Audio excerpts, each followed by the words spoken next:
Hello everyone, this is Brandon here from Ray Catena Porsche, and today I'm going to be showing you how to replace the battery on your Porsche key fob.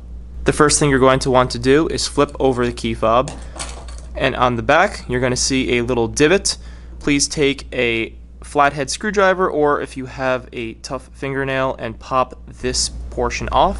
Once you pop off the spare key, you can remove it.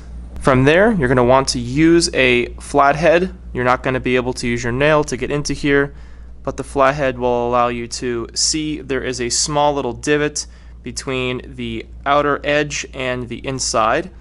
Get your screwdriver right into this little area, and you're going to want to sort of pry off in the right direction, and then the same on this side, but in the left direction. What that will do is it'll remove this entire side, as you can see the crease down the middle, and then it'll remove the left hand side. So let's go ahead and do that.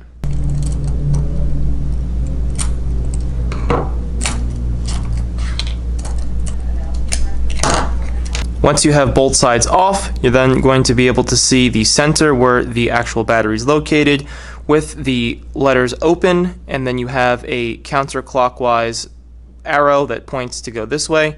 Get your flathead screwdriver in the middle here and sort of turn in that direction.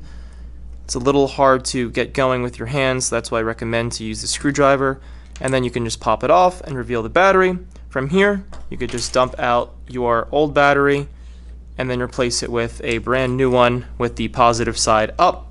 Then put the cover back on, lining up the small little divots on the side with the areas that are open, and then just put the flathead in the middle. Turn it back into place, that way you sort of have a clean line going through the center here. Next, we're going to assemble the left and right hand sides, so just line it up with the device and make sure that this front part has this tiny little piece which will slide right in like so, and then the same thing on this side. You want this top piece to be flipped, that way it can slide right back into its position. Final step is to put the spare key back into its slot. Okay, I hope this video serves you well. This is Brandon from Ray Catena Porsche. If you have any questions or concerns, please feel free to contact us and we would be happy to help. Thank you.